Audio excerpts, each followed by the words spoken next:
김태효 수사관님께 이제 여쭤보겠습니다. 뭐 앞서 저희 김용남 의원께서도 지적해 주셨지만 특히 지금 최근에 나온 이 4+1 협의체들, 이 법에도 없는 이 사람들이 만든 이 합의안은 정말 최악이에요. 거의 뭐 자기들끼리 다 해먹겠다라는 생각이 들 정도의 글은 아닌 건데, 여기에 대해서 우리 수사관님께서도 좀 가지고 계시는 또 식견이라든가 이런 게 있을 텐데 좀 이야기를 해주시면 좋을 것 같습니다. 지금 이제 수사기관이 아니고 정보기관이다. 이런 말도 어떤 분께서 하셨는데 네. 이게 맞는 말씀이라고 제가 생각해요. 왜냐하면은 결국에는 이 수사기관도 수사를 하려면은 어떤 거리를 가지고 수사를 해야 되지 않습니까? 그렇죠. 그 거리가 바로 이제 범죄 첩보, 뭐 이러한 정보들인데 그 정보를 누가 주겠습니까?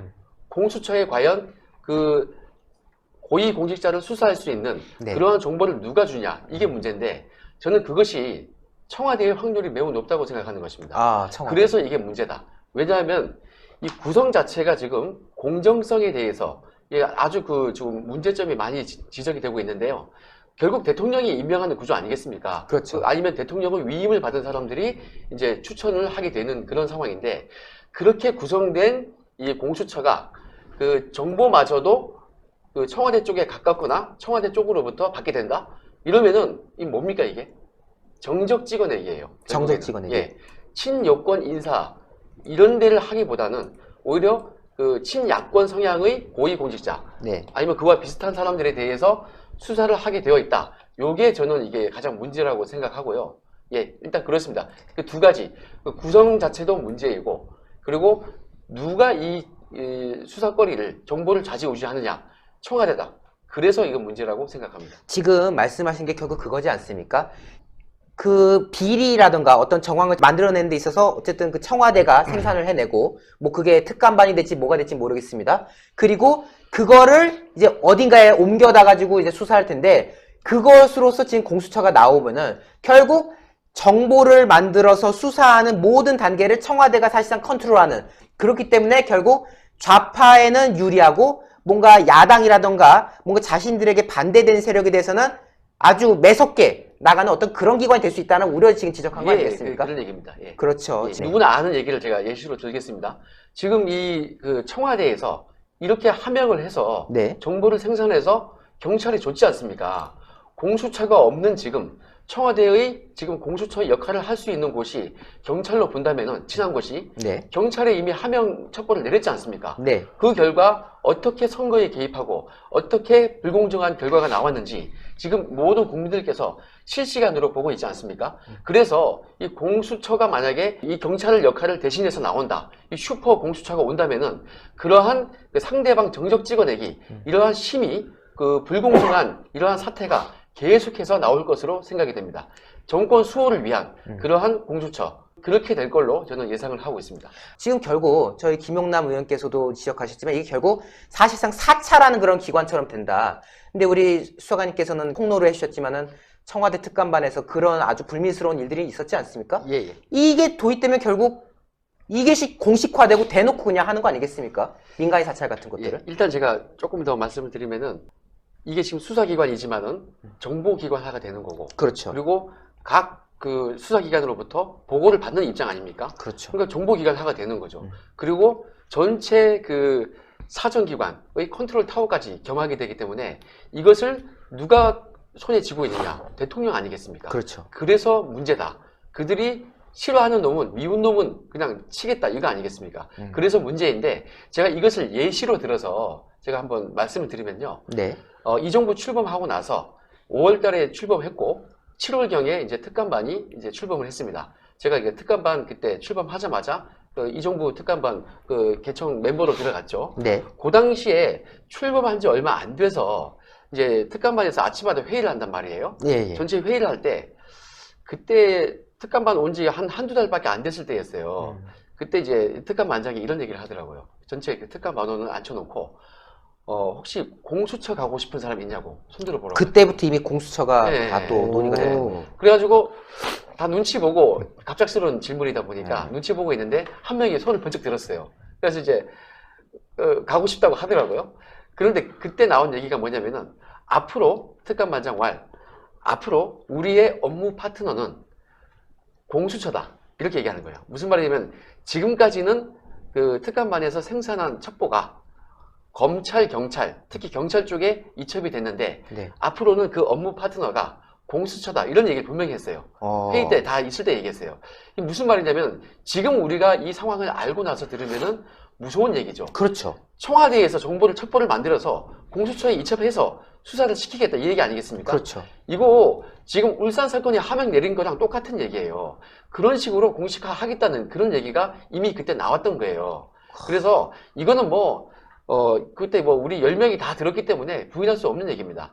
그러니까 이런 게 실례로 제가 지금 얘기하지 않습니까? 예, 예. 이거는 분명히 우려가 되고 현실화될 확률이 높다. 저는 이렇게 제가 말씀을 드립니다. 결국 자기들끼리 다 해먹은 거 아니겠습니까? 좀 죄송한 검찰에는 거의 안 보내겠죠. 그러니까요. 예. 당연히 이제 중요한 사안들은 무조건 다 공수처로 보내가지고 큰 거 있으면은 예를 들어서 이 사람 좀 문제 있다. 저거 해야겠다 하면 그냥 공수처로 보내버리고 예를 들어서 자기한테 또 불리한 내용이 있을 수 있잖아요. 또 그런 것도 공수처 보내가지고 수사할 때 좀 스무스하게 그냥 보낼 수도 있는 거고. 공격을 잘하게 하고 방어는 방어는 또 확실하게 하고 그렇게 두 가지를 다 일거양득으로 노리는 거겠죠.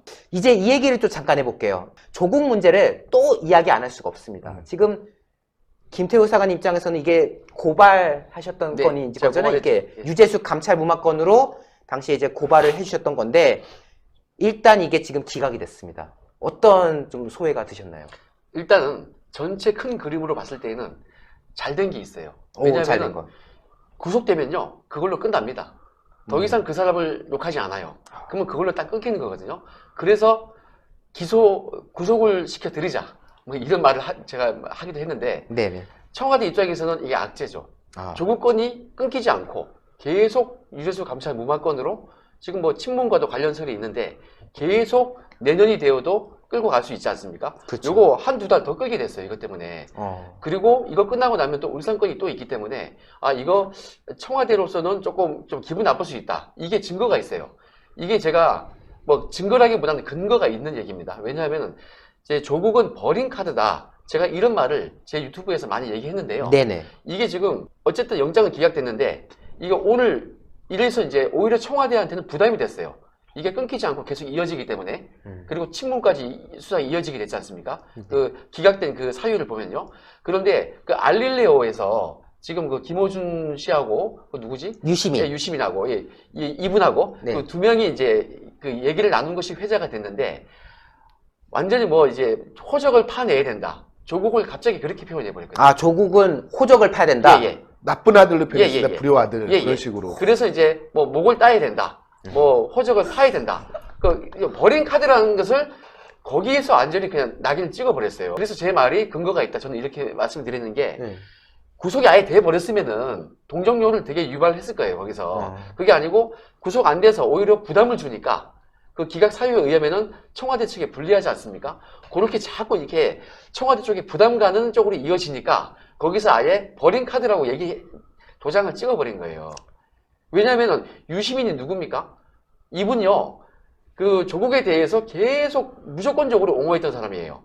정경심 보고 그 컴퓨터를 들고 나간 사람 보고 증거 보존했다고 얘기한 사람인데 그렇죠. 갑자기 버린 아들 이런 얘기를 하고 있는 거예요. 이것은 뭐냐면은 전략적이다. 친문을 보호하기 위해서 오로지 내년 총선에서 승리하기 위해서 친문 중심의 승리를 위해서 이것은 버린 카드로 오늘 낙인을 찍은 거 아닌가 그러한 제가 생각이 듭니다. 예. 지금 사실 많은 시청자분들께서 이제 김태우 사관님의 분석에 좀 많이 놀라셨을 거예요. 왜냐하면은 사실 최근 며칠 동안 많은 분들이 주눅 들어 하셨어요. 저 사람은 당연히 들어갈 거라고 생각했는데 당연히 들어가야 되는데 기각이 됐다. 어떻게 대한민국에 말이 되냐 막 이런 식으로 해가지고 그 판결한 판사에 대해서도 분노하시고 참 여러 말들이 많았는데 지금 수사관님 말씀을 들어보니까 그것도 굉장히 수긍이 되는 게 진짜 만약에 그냥 구속됐으면은 끝? 그냥 조국 들어갔네? 이러고 약간 또 스물스물 들어갈 자, 뻔한 보십시오. 건데. 정경심 욕 많이 먹었죠? 그렇죠. 유재수 욕 많이 먹었는데 그렇죠. 들어가고 나니까 욕 안 하지 않습니까? 응당의 대가를 받고 깜빵에 가면요. 더 이상 그 사람에 대해서 욕은 하지 않아요. 책임을 어느 정도 졌다고 생각하기 때문에 그렇습니다. 그런데 그렇지 않고 지금 그 조국에 대해서 제가 자꾸 이렇게 조국 기각 사건 이후에 제가 너무 긍정적으로 얘기하는 거 아니냐 하는데 제가 근거 없는 얘기가 아니에요. 네네네. 이게 오히려 청와대에 부담이 된다니까요. 이런 식으로 쭉 끌고 가기 때문에 오히려 잘 됐다. 왜냐하면 그렇다고 해서 조국을 구속 못 시킬 게 아니에요. 그렇죠. 구속시킬 그러한 건덕지가 앞으로 많이 남아 있습니다.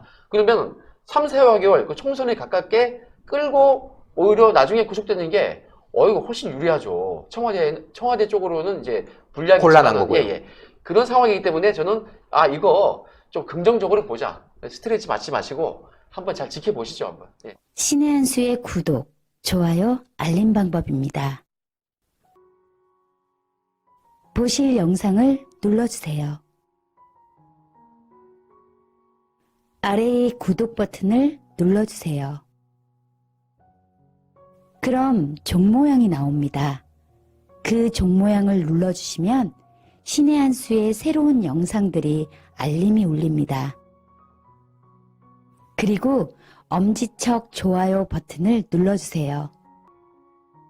여러분의 구독, 좋아요 버튼은 신의 한 수에 큰 힘이 됩니다. 댓글로 여러분의 많은 의견도 듣고 있습니다. 응원의 댓글도 부탁드립니다.